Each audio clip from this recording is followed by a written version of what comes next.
Assalamualaikum warahmatullahi wabarakatuh. Shalom, Om Swastiastu, Namo Buddhaya, salam kebajikan bagi kita semua. Yang terhormat Ibu Evi Lutfitasari selaku dosen pengampu mata kuliah retorika, serta saudara-saudara satu bangsa, satu bahasa, dan satu tanah air. Puji beserta syukur marilah kita panjatkan kehadirat Allah, karena atas karunia-Nya sampai detik ini kita masih diberikan nikmat kesehatan. Pertama, saya ucapkan selamat kepada generasi muda yang telah tetap berdiri teguh dengan semangatnya yang meronta-ronta dalam menata masa depan yang cerah dengan tetap menanamkan nilai-nilai karakter. Sedikit pesan yang ingin saya sampaikan dari tahun ke tahun. Semoga pemuda Indonesia semakin membawa kemajuan dan pembaharuan.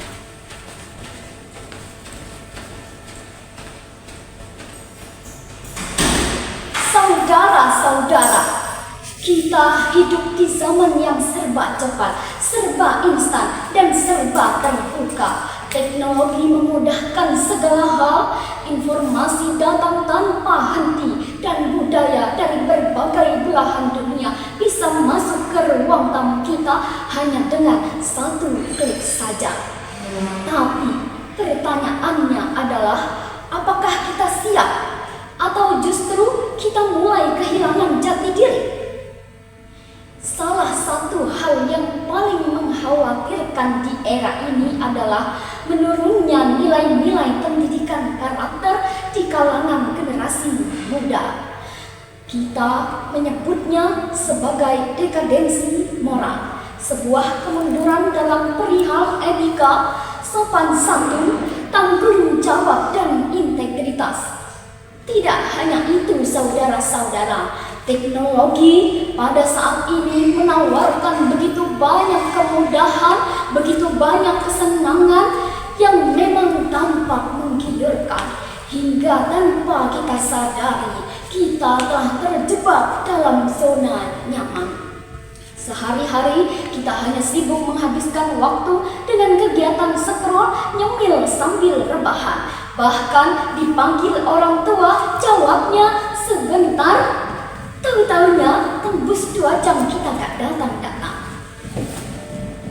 Saudara-saudara, pendidikan karakter diajarkan tidak hanya lewat buku teks, tapi lewat contoh yang nyata di rumah, di lingkungan sekolah, dan lingkungan masyarakat. Anak diajarkan untuk menghormati orang yang lebih tua, menyayangi sesama, berkata jujur, dan bertindak adil dengan menjaga sopan santun. Namun hari ini nilai-nilai itu mulai luntur. Mengapa? Salah satu penyebabnya adalah arus budaya asing yang masuk ke negeri kita tanpa filter.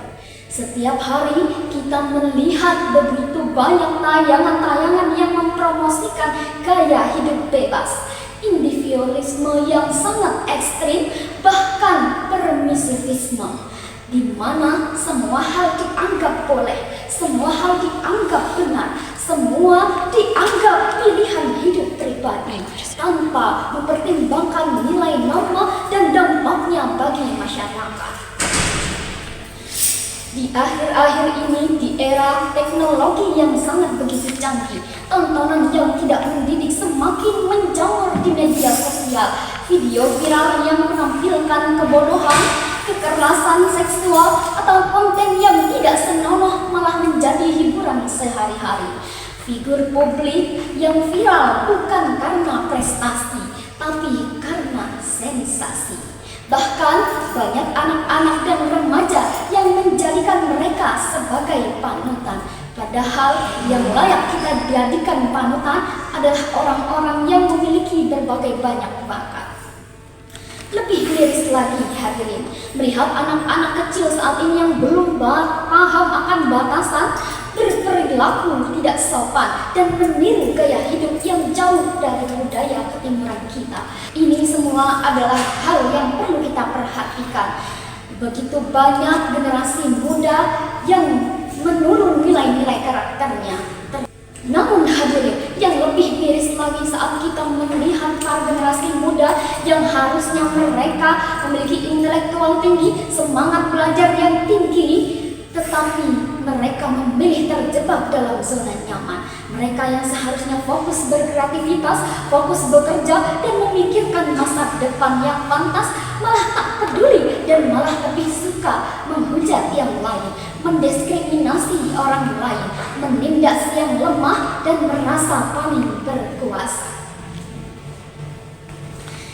Hadirin sekalian, di era digital yang begitu canggih saat ini, selain terjadinya krisis moral, pemuda dan pemudi sekarang dihadapkan dengan beberapa tantangan yang sangat besar, yaitu rasa malas. Tak sedikit pemuda dan pemudi yang berpegangan pada prinsip, halah, sudahlah, tak usah mati-matian berjuang keras, mengejar pendidikan dan sebagainya. Toh nanti pasti ada masanya kita akan bersinar, tinggal ikuti saja arusnya.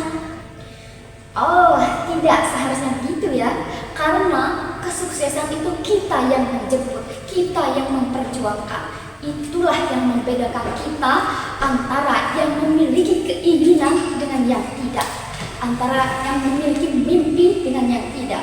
Mimpi selamanya hanya akan menjadi hayatan jika tidak disertai dengan kegiatan. Pemuda-pemudi saat ini hanya sibuk menggunjing orang, mendiskriminasi yang lemah, kekurangan sopan santun dan moralitas, mendiskriminasi yang lemah. Arus kehidupan itukah yang akan kalian ikuti? Arus kehidupan seperti itukah yang akan kalian percayakan mampu mengantar kalian pada kesuksesan? Mari hadirin, mari kita belajar mengenali diri sendiri, mulai dari membenahi. Pendidikan karakter bukan hanya soal teori, ia adalah fondasi dari peradaban. Tanpa karakter, ilmu sehebat apapun hanya akan melahirkan generasi yang cerdas tapi tidak bermoral. Dan kita tahu bangsa yang kehilangan moral cepat atau lambat akan kehilangan arah. Oleh karena itu hadirin, sebagai generasi muda, mari renungkan bersama, apakah kita masih peduli pada nilai-nilai luhur yang dahulu menjadi pendidikan bangsa ini? Apakah kita masih mampu membedakan mana yang baik dan mana yang merusak? Dan yang lebih penting lagi, apa yang bisa kita lakukan? Ya, yang bisa kita lakukan saat ini adalah yang pertama, untuk para orang tua harus menjadikan keluarga sebagai madrasah pertama pendidikan karakter. Kemudian, hal kedua yang harus kita lakukan adalah sekolah bukan hanya tempat mengejar nilai akademik, tetapi juga tempat pembentukan watak. Kemudian hal yang ketiga, teknologi dan media sosial harus digunakan dengan bijak, bukan untuk meniru, melainkan untuk membangun value dan kreativitas.